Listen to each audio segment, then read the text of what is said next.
Good morning guys, welcome back to my channel life captured. আজি আমি morning আহি পালোহি। মৰ্ণিং 6টা বজাতে আহি পাইছোঁ দিল্লীৰ পৰা। আহি পাই ফ্ৰেছ হ'লোঁ। ফ্ৰেছ হৈ মানে বেগ চেগ ভিতৰত নিয়াই নাই, বাহিৰতে ৰাখি দিছোঁ, যিহেতু ইমান দূৰ জাৰ্ণি কৰি আহিছোঁ। ইমান দিন আইতা যিহেতু অকলে আছে, তো আজি আমি অহাৰ লগে লগে খুব ফূৰ্তি আৰু। হাঁহি দিয়ক, আশীৰ্বাদ কৰ সোনকালে। মই কি আশীৰ্বাদ কৰিম, আপুনিহে আশীৰ্বাদ কৰিব মোক। তাৰমানে দুখ মুহূৰ্তত নকচাকৈ যাব লাগে। হাঁহি দিয়ক, ভালকৈ হাওঁ দাঁতকেইটা উলিয়াই। মাহঁতে ক'লে বেলেগ আৰু একো নাখাওঁ, ডাইৰেক্ট ভাতে খাওঁ বুলি। তো মই আৰু পাৰ্থৰ কাৰণে পাণ্ডু গ'লোঁ, অলপ লোকেল চিকেন আনিলোঁ আৰু অলপ ইলিচ মাছ আনিলোঁ। আৰু আইতাৰ যিহেতু ইউৰিক এচিড আছে, বেলেগ একো মাছ নাখায়, সেইকাৰণে অলপ গৰৈ মাছ লৈ আহিছোঁ। এতিয়া জাষ্ট ফোনটো ধৰিছোঁ, ফোন চাৰ্জো নাছিলে বাৰু। এতিয়া আহি পালোঁ, চবেই ৰেষ্ট লৈছে নিজৰ নিজৰ ৰুমত। ভাগৰ লাগিছে চবৰে, গা চা ধুই চবেই ভাত খাই ৰেষ্ট লৈছে। এই আইতাই বহি আছে, ইমান ঘৰ ৰখি দিলে আইতাই। হাই কৈ দিয়ক, হাই কওকচোন, হাই কওক। হাই হাই দেখ পাই। এইফালে মায়ে এইবোৰ বস্তু চিজিল কৰি আছে। মাহঁতৰ আজি ৰাতি ট্ৰেইন আছে যাবগৈ। কাকো কোৱা নাই।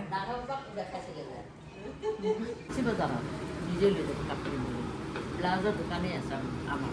আইতাই বহি আছে আইতাৰ ফেভৰেট জেগাত, ইয়াতে বহি থাকে আইতাই। মাক কিবা কিবি সাধু কথা শুনাই আছে। কোনে হয় কাক কৈছে তো? এই লোকে ডাঙৰ কথা মাৰিব লাগিব মই এইটো কৈ আছে। দুপৰীয়া ভাত খাই ল'লোঁ। এতিয়া ৰুটি বনাব মায়ে, আটা মাৰি থৈছে, মই চিকেন বনাই আছোঁ। ৰুটি আৰু মাংস খাম। ৱেডাৰটো একদম ডাৱৰীয়া হৈ আছে, খাব মন গৈছে। বৰষুণ দি আছে বাহিৰত।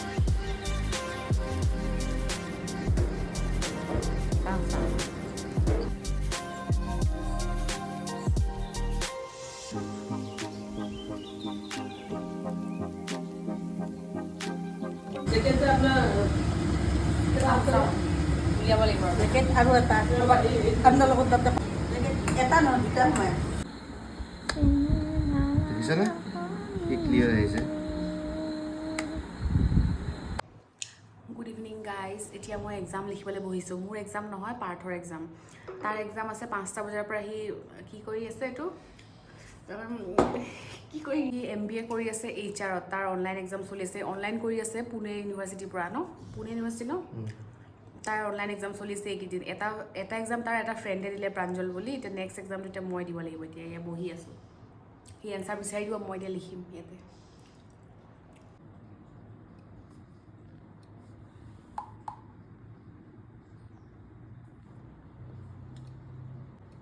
এনচাৰ পাইছে না বিচাৰি?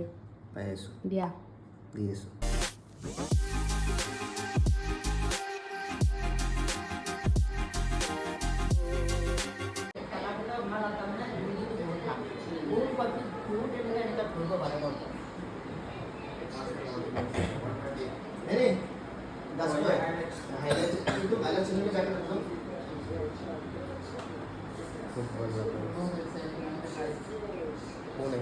আমাৰ আইতাৰ লগত ঘৰ ৰখি দিয়া ওপৰৰ বাজনী আৰু দাদাজন আহিছে। এতিয়া আমি চবেই চাহ খাই আছোঁ।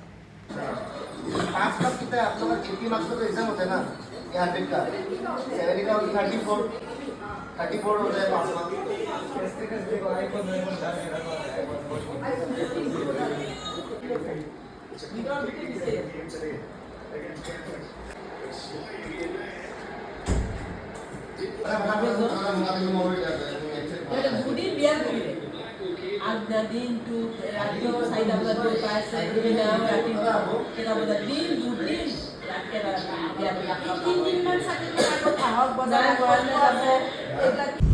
এতিয়া আমি গৈ আছোঁ। এই এনেকৈ কৈ নিদিবা বাৰু। এতিয়া আমি গৈ আছোঁ ষ্টেচন। আজি মাহঁতে গুচি যাব, সেইকাৰণে মাহঁতক থ'ব। মাহঁতৰ ট্ৰেইন আছে 11:45 ৰাতি। তো এতিয়া পাইছে 10:15। আমি গৈ আছোঁ মাহঁতক থ'বৰ কাৰণে। এইয়া ধুন আৰু মা পাছফালে বহি আছে। পাপাৰ অফিচ আছিলে, পাপাৰ অফিচৰ পৰা বাহিৰে ষ্টেচন গ'ল। এতিয়া ইয়ালৈ নাহিলে, ইয়ালৈ আহিলে আকৌ লেট হৈ যাব। পানী হৈছে বোলে পাপাহঁতৰ ৰাস্তাটোত বৰষুণ কাৰণে। তো আমি পাপাই বাহিৰে গ'ল ষ্টেচন, আমি গৈ আছোঁ মাহঁতক থ'বৰ কাৰণে। মাহঁতক ষ্টেচনত থৈ আমি বাহিৰে পাৰ্থৰ এজন ফ্ৰেণ্ডৰ বাৰ্থডে পাৰ্টি আছিলে, তাতে গ'লোঁ। খানাপাৰা এখন ধাবাত আমাক পাৰ্টি দিছিলে। ডিনাৰ কৰি মেলি ঘৰলৈ যাওঁতে ৰাতি বহুত দেৰি হৈ গ'ল। আজিলৈ ভ্লগটো ইয়াতে এণ্ড কৰিছোঁ। Bye bye, good night.